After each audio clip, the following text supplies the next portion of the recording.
Okay, so you guys were asking about the Valvoline Restore and Protect. I have the lab results back. I've already shared with you from Lake Speed, the motor oil geek. If you haven't checked him out, go check him out. I'll leave a link down below. Um, so I got him to test the 0W20, Valvoline Restore and Protect, and the 5W20. I had two kits from him that I had already pre-ordered. And what I wanted to do was I wanted to compare his numbers and what his report is from the same exact bottle of the same 5W20 and the same 0W20 to a Blackstone lab report. So I'm going to put the 5W20 is the only two that I have back from both places right now. I'm waiting on one more from Blackstone, but it takes a long time for them to get back the results. Lake Speed is, the motor oil geek is so much faster. And when you get your testing, you actually get a acidity test. You can actually have it tested to see where the acidity number is. Yeah. So let's compare the two real quick. So I messed up earlier and I was saying acidity, and I don't know why I kept saying that, but what I meant to say is oxidation value. If you look at the speed diagnostic one, you can see that there's actually an oxidation value on there. And that's 6.1 with a virgin oil. What you want to do is you want to test it at 3,000, 4,000, 5,000 miles and make sure that oxidation level is not going up. And I don't recommend going past 5,000 miles on any oil. I know there's plenty of people out there that say it's okay. I really don't care what they say. I run a shop. I see a volume of cars that most technicians don't see, and I don't think it's a good idea to go past 5,000 miles.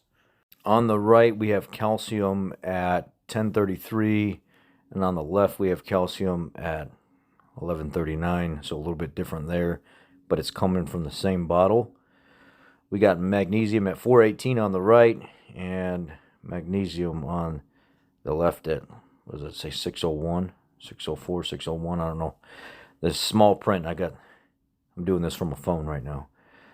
And then we have phosphorus at 705 on the right, and on the left, we got phosphorus at 717. We got sodium at 3 on the right, and on the left over here, we got it at 2. Zinc is at 967, 987, whatever that is on the right. And on the left, it's at like 783.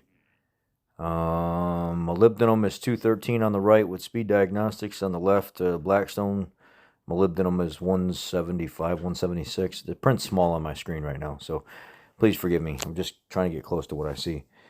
Boron is 134 on the right, and boron on the left is 179.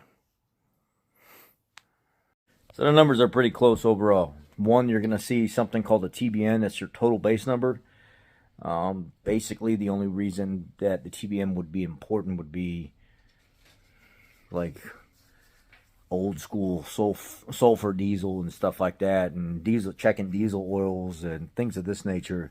When it comes to gasoline engines, they say TBN's kind of outdated. It's not really effective anymore. And listening to the motor oil geek and learning from him, oxidation value is actually more important to make sure that oil is able to withstand your driving style in your climate long term. So if you're going to run it 3, 4, 5,000, even if you go over, and I don't recommend it, it's still good to know that that oxidation value is not going up.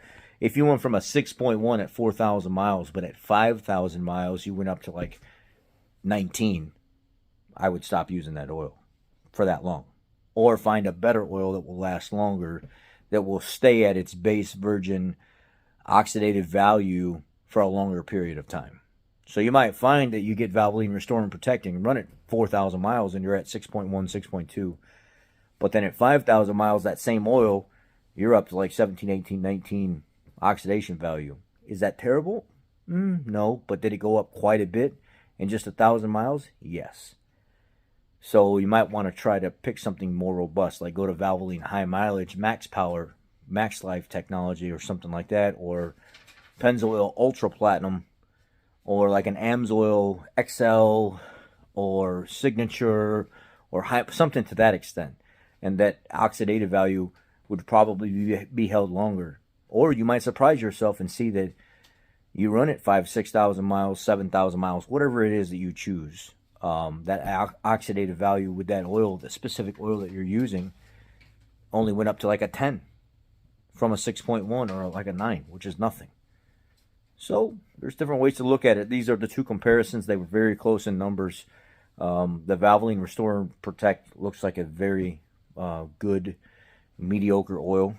I need to know more about the claims that they have with it cleans deposits. It actually cleans the stuff off of the engine that was already there. The way they make it look, it seems like it's a very nice marketing. I hope it's not a scam. I don't know though. I need to know more about the oil. Maybe the motor oil geek can get a hold of that oil and see that, hey, the reason why they're saying that it restores and protects and it cleans all this buildup from in the engine is because it has more esters in it than other oils do. And that's why they're able to label it, and that's why it's $10 more a jug than your other standard oils.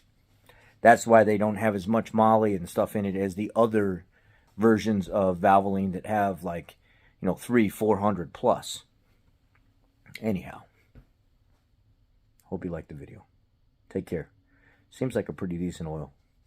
I'm running it in the F-150 now, and it's very quiet. Catch you later, guys.